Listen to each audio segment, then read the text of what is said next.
The Yankees lose. A popular refrain in MLB the last month. The Yankees, to the disappointment of all the baseball watching public, I'm sure, have hit an incredible snag once again. Not yet a month ago, they were the best team in baseball and quite comfortably the best team in the American League. And now they're not even number one in their own division. And they have their third place team, the one that a lot of experts picked to finish in last, bearing down on their ass. The Yankees, what the hell happened? It feels like we've been saying that for 3 straight years. What the hell has happened to this team? They have gone a month without winning back-to-back games, leading to this great lead in this New York Post story. The impossible dream, back-to-back wins. We'll have to wait for another day. The Yankees lost again on Thursday. It made it 7 wins in their last 25. 7-18 since June 14th when they beat the Red Sox at Fenway Park. Since then, it went from a 14-game lead over their rivals from Boston to now on July 10th, as we look at it, just 3.5 games back of the Yankees. Boy, that is a lot. That is 10.5 games in 25. That's incredible, almost unthinkably bad, and it has all fallen apart for the Yankees, starting with, of course, as all great baseball teams start, with the starting rotation. Nestor Cortes, nasty Nestor, baby. Boy, has he been electric at home. Sub-2 ERA this year in his 10 starts. But in his 10 starts on the road, he just doesn't like those new Fanatics uniforms without the trim around New York.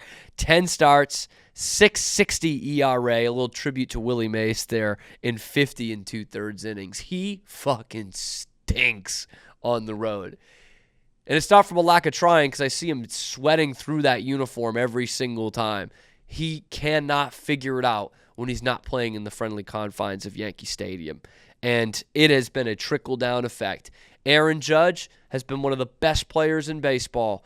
Juan Soto, worth every prospect so far. The rest of the lineup, minor league, quadruple A at best. Anthony Volpe, he can't figure it out. Trevino comes in even on a day off, strikes out, pinch hitting, can't throw guys out on the base pass. Alex Verdugo. Oh boy, is this a little rewarding for those of us rooting for the Red Sox? Alex Verdugo hit seemingly the walk-off home run to win the World Series against the Red Sox on June 14th, the way he circled the bases and pimped that thing. And in those, 25 games since, in which he's played 23, how about a 194 average, 2 homers, 8 RBI, and 18 strikeouts? For a month now.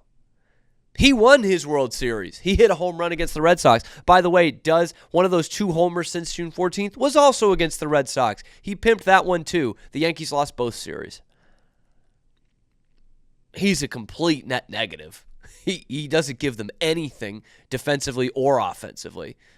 And it's just all falling apart, man. You have 2 guys in the middle of your lineup who can hit, and then it's a complete albatross outside of that. This is not a playoff lineup. And Nestor Cortes cannot pitch on the road. And here come the surging Red Sox, who since June 14th have the best record in baseball. The Yankees have the worst. And we're heading into the All-Star break with a neck-and-neck matchup all of a sudden. And again, this is not new for the Yankees. You guys remember 2022? Started off 64-28. Best record in the American League at the All-Star break. Finished the year 35-35. Figured it out, won a playoff series, and then got swept by the Astros. Embarrassingly swept by the Astros in the ALCS. How about last year? Started out 48-38. Still a pretty good record. It's not 64-28, but 48-38. Not bad. Chance to win that division. Nope. Orioles won it because the Yankees finished 34-42. Missed the postseason for the first time in 7 years and had their longest losing streak in over 40 years.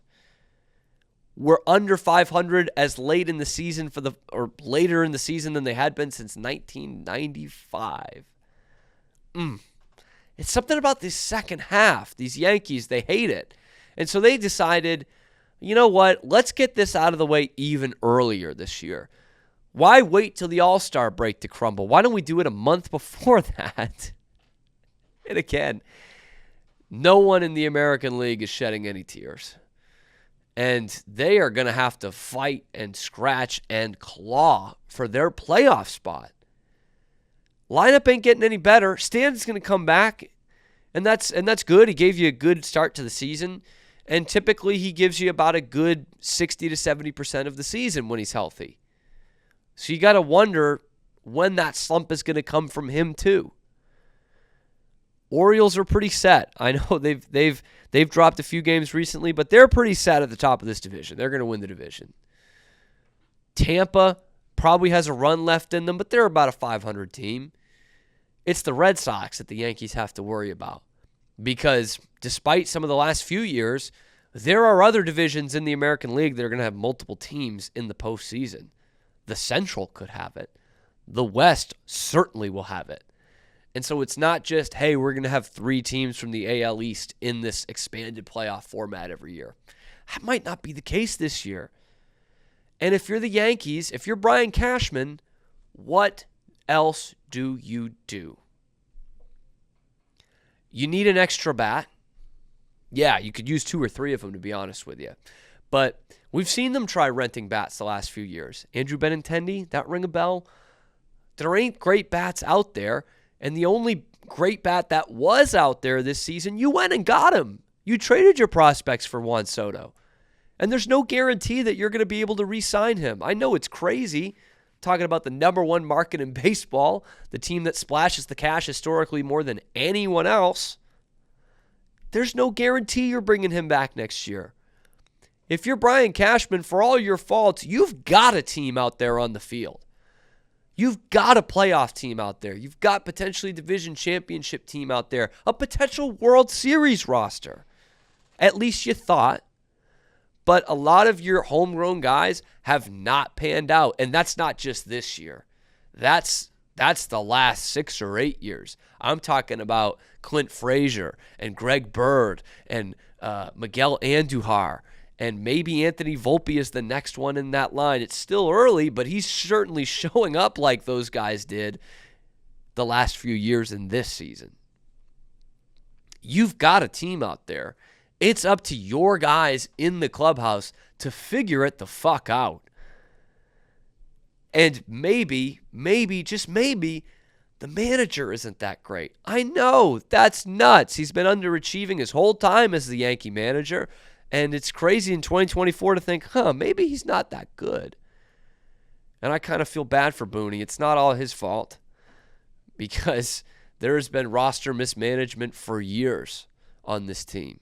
They have not been able to figure it out and get a full 25-man roster that's balanced. Weirdly enough, you thought this year was going to be that year. But when you have 2 above average, good major league hitters in your lineup, that's not good enough. Especially when your ace can't pitch on the road. So, am I sad about it? No. It's only fitting that early on here in the Cam Show, my whole life as a Red Sox fan, that I dedicate a whole segment to the New York Yankees. But a lot of guys out there got to earn those pinstripes. I don't know where you go at July 30th. You just got to figure it out. And I know the Yankee fans, to quote one of their all-time greats, feeling like deja vu all over again.